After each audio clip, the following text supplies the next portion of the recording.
What's up guys, it's Maxwell with the next war recap video, this time CWL invite week 7 against the Swarm.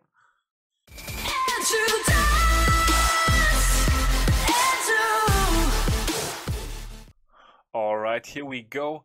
From my Town Hall 9 account today and with Facecam as well. I thought I'd put that in there for you guys. I don't know, I just felt like doing it today. Yeah, as you can see, came away with a loss here, our first loss inside CWL, so a painful week for us, but the Swarm just proving a little bit better this week.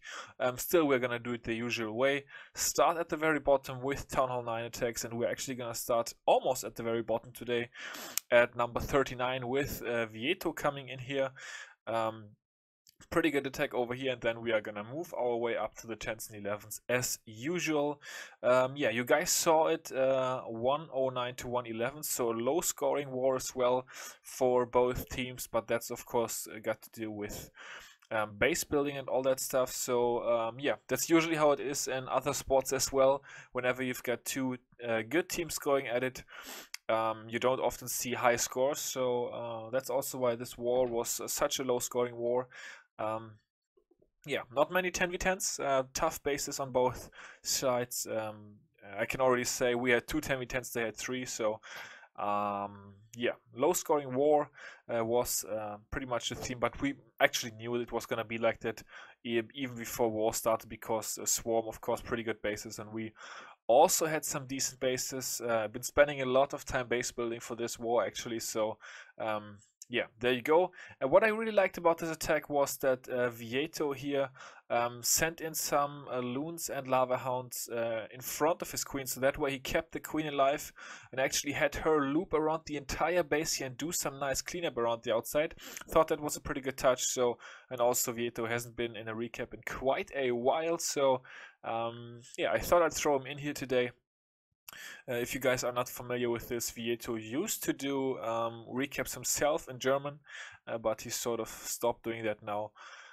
So yeah, he's gonna be on YouTube again today. I bet he is gonna enjoy that. And yeah, as you guys can see, that zone in the middle here always, of course, makes for good pathing for either hawks or loons.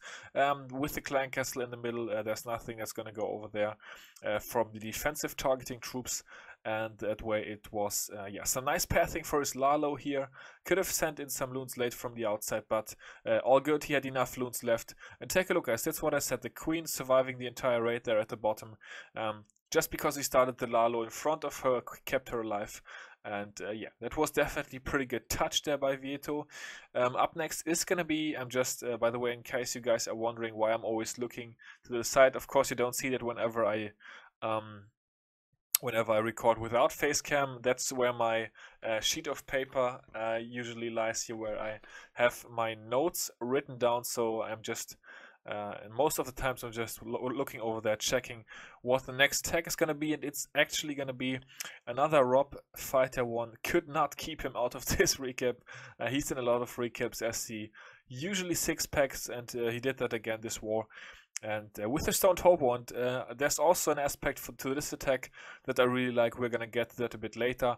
First, let's check out his kill squad. He's moving in here with the usual 3 golems, bowlers, and heroes. Lava Hound is of course gonna slow down the queen a little bit, but she's gonna get enough work done here later in the raid.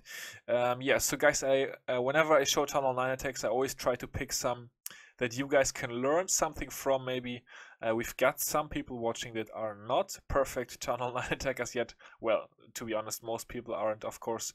No, but I always try to pick some raids that you can learn something from. Sends in the first 2 hawks here at the top. Those defenses, that cannon, I should say, being tanked by the golems. Has the wizard down for cleanup right after that as well. Still has some archers in the back. And what do I like about this attack? That's what I wanted to mention as well. I like the patience, guys. I always talk about how important it is to be patient with the Stoned Hobo, because take a look, he still has 3 golems alive and his queen is going to open the wall for these guys. and so little defenses left, and only now he's starting to send in his main pack of Hawks. Still has 6 Hawks in the back that he could use. Had his Hawks at the bottom, he failed to get down those defenses, but as you can see, they are going to be able to take them all out. So patience is once again what won him the raid, guys. Whenever you use the Stoned Hobo, be patient, and that's going to be your win. And we are going to see a nice little victory lap around the base here by his Hawks that are actually going to help out to clean up a little bit. Has 1 on the back still, and yeah, there we go. Sends that one in as well. I did not look at the time. I don't know how close this was on time, but I believe about... Was it 2:30? Let's actually check that back, guys. How long did his attack take? 2 minutes, okay. Rob Fighter, bad job on the swag there. Next time we definitely want to see a bit more of a victory lap around the base. Anyways, we've got Tony Mihawk up next. Shout out to Tony. Tony also 6-packing this war. No offense, but I think he's scouted quite a bit lately. Anyways, it's been a while since he's had his last 6-pack inside CWL, so definitely nicely done to him. Coming away with the 6-pack this war, proving a valuable member of the team. As far as attacking goes, of course, you can still be valuable even if you suck at attacking. But no, definitely cool that he got the 6-pack. Really happy for him. One of the greatest guys, definitely in the clan. Really enjoy hanging out with him on voice chat. It's always pretty funny.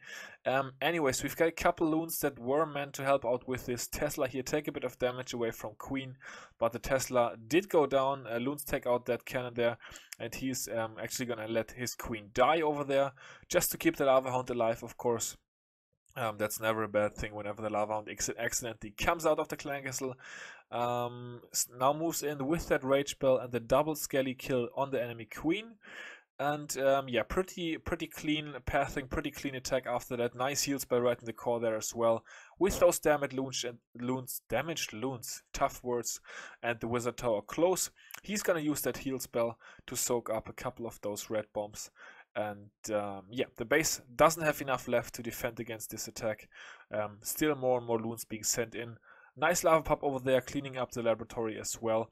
And that's going to be GG for number 27. Cleanup taking quite a while just because, yeah, the lava hound is going to pop and the loons are going to have to do the cleanup. But anyways, it was a triple in the end. So well done to Tony with, as I already said, the triple here. And the 6-pack for this war. Next up is going to be number 23, and that's going to be the 4th and last Town 9 attack for today. After that, we are getting into Town 10 and 11 action. We actually had an 11 vs 11 triple. I already mentioned it. I don't think I did. So, yeah, we're going to get to watch some 11 vs 11 action as well pretty soon. Right here, of course. Yeah, only RMA Mike is going to come in here and take out number 23, the highest ranked Town Hall 9 in this war, but of course that doesn't really matter because yeah, the Town Hall 9s are pretty much all maxed out nowadays as well, so no huge weight differences there, unlike at Town Hall 10 or something where we see big differences sometimes in the weight. But yeah, golems in here with the queen in behind. Double poison is down, already took out all the goblins, but we still have a witch and a baby dragon to worry about. And what Mike is doing here is just setting up some nice hawk pathing. You guys will see that in a moment. His kill squad erect, and now take a look. His hawks have a beautiful path. He goes very heavy with the hawks early on to counter the Tesla farm, of course, and the expo is also so pesky. There goes the heal spell, heals over that giant bomb, no problem whatsoever. Takes out the expo. His hawks are gonna trigger the second bomb. He has 3 heal spells. In this case, he used a jump. Is that correct? Yeah, he used a jump spell for his kill squad, mini kill squad, of course, and 3 heal spells for the hawks. Heals on top of the bomb tower just to be able to negotiate that bomb. His hawks are gonna go to the mortar and take out the last 3-point defenses after. And yeah, that's gonna be rip this base, and nice job to Mike. Queen also surviving this raid. Late giant bomb, actually a little bit of a worry there. Don't want to trigger another one, but I see 5 giant bombs popped, so it's all good. Has all the bombs out of the base, and it's gonna be an easy cleanup. King, queen both surviving. Great job here. Next is gonna be our first 10v10, 1 of 2, only had 2 this war, so shout out to the swarm base building. Definitely some good bases, and also a couple of tricky clan castles in there. Not all lava hounds for this one. Ogre is coming in here. Funneling with some minions. Of course, we have an archer and a wizard as well, setting up the Suicide Queen and then the King Valkyrie kill squad to kill the enemy queen, of course. Only 2 wall breakers in this attack, and that is, I'm assuming, I did not watch this attack yet actually, so busy yesterday and today. I'm assuming those wall breakers are just to weaken up the wall that the Valkyries and King will then probably pop through easier, that's my guess, but we're gonna find out here sooner rather than later. King is coming in now, taking care of that barracks there, and then the Valkyries are gonna follow shortly after. Goal of this kill squad, of course, is to kill enemy queen. Oh yeah, so he had another wall breaker in the clankers. That's why he brought 2, because 3 wall breakers would of course have been able to crack through the wall. Nice that that wizard got distracted and went towards the top for so long. That definitely kept some damage and distraction away from his kill squad troops. Expo actually left alive with a slither of health. That's a little bit unfortunate, but he's gonna make up for it with the Laloon skills, of course. Taking out the 9 o'clock corner first and then just going in the clockwise fashion around the base here. More loons being sent in from 11 and 12 o'clock as well. Sweeper is gonna fall, and then the Inferno Tower is gonna be the next victim of that huge cluster of loons over there. Takes out the Inferno, no problem whatsoever, and the next row of defense is falling as well. Oh, by the way, I just gotta write something down just so I don't forget. I just remembered that I have to do something else today as well.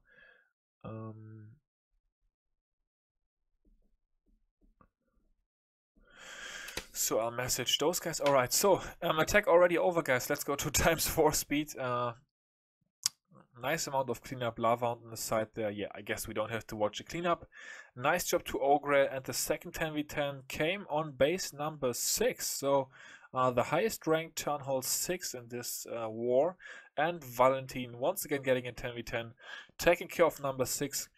A little bit of a strange layout here, and he's gonna come in with a pretty heavy kill squad. 2 golems, guys, and 4 bowlers in his camps as well. It's gonna be interesting to see if he's got another lava hound or rather some more bowlers in the clan castle, but I would think it is some more bowlers because yeah, 4 bowlers don't really make up for a good kill squad with 2 golems, so most likely gonna be some more bowlers, but we're gonna find out on that shortly. Of course, 2 jump spells as well, so trying to make a really deep push here.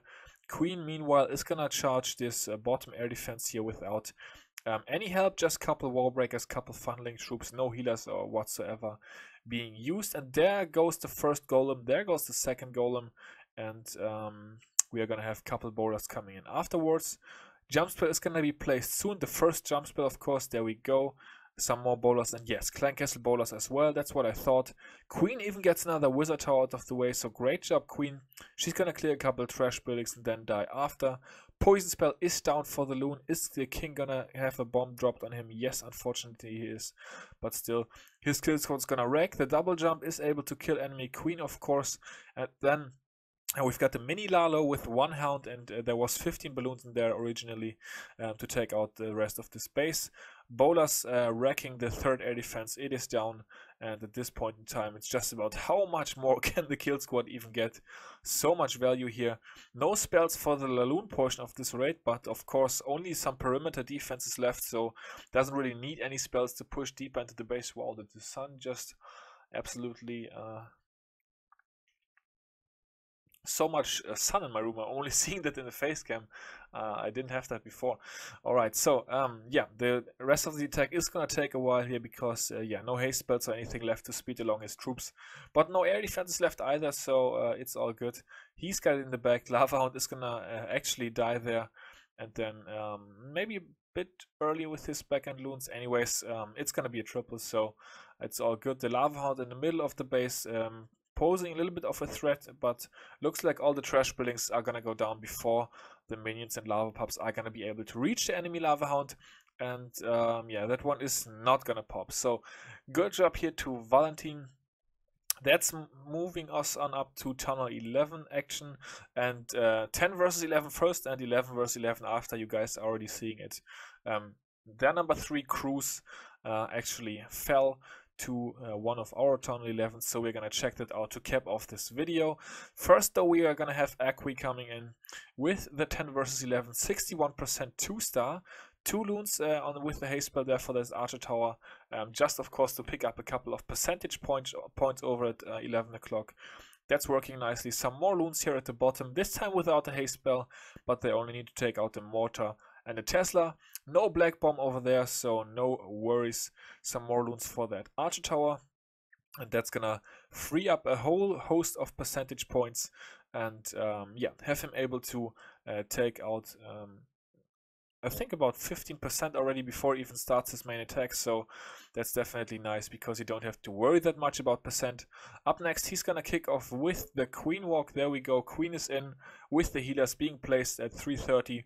2 wizards take out the army camp, and then the Queen is gonna walk her way down here. The other side is gonna be funneled by a golem, and then of course all those bowlers as well. We still have the king to join the action. We've got 6 wall breakers.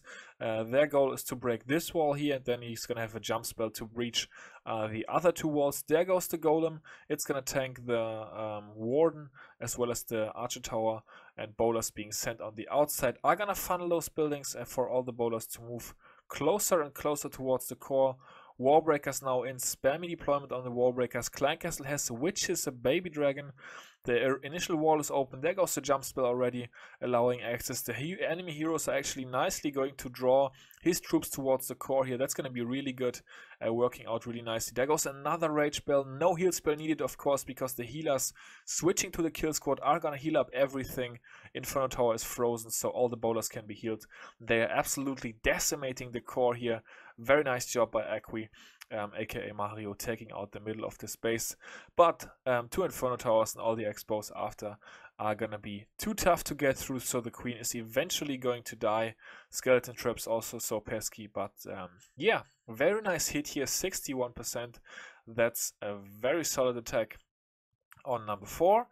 And number 3 actually gave up some pretty nice mass loon pathing, and Asgard, aka Matt, the king of DLZ, is gonna come in here and smash this base 11 versus 11.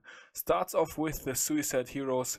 Oftentimes in these 11 versus 11 attacks we see the heroes towards the back end of the attack, but of course whenever you can kill the enemy queen and you then don't need skeleton spells, that's a good thing to do as well. There he goes, queen ability just grabs enemy queen, and we are gonna see 7 haste spells, 2 rage spells, and only 1 heal spell, as well as the warden set to air. Lures out the Teslas there. Those haste spells were really early, not sure if that was intended or if you wanted to drop the minions first. Lava Hounds, the haste spells were able to be placed in front of the Lava Hounds just because the first 2 air defenses were very close, so those Lava Hounds did not fly too far in front here. At this point in time, he's hoping something is going to go to the Eagle Artillery, because that's sort of chilling inside the middle of the base there in its loneliness. But the rest of the base is pretty much already down at this point. He has a huge cluster of loons over there at the top. Gonna send all his minions towards the core just to be able to take out, of course, Town Hall for one, but also the Eagle Artillery as quickly as possible. The Wizard Tower was focused on the Grand Warden. That was so good for him. Of course, a couple of ground targeting expos here, trying to defend the 10 versus 11. Also really helped out with this attack. And ripped the Eagle Artillery, actually the last defense to fall, but so many minions and some balloons left are gonna be able to do enough to take out the rest of this base. So Cruz is gonna fall. Great job to Matt taking out number 3 here. Very important for us, but of course with these breakdowns, the breakdown for this one was 5, 17, 18, and 11 versus 11.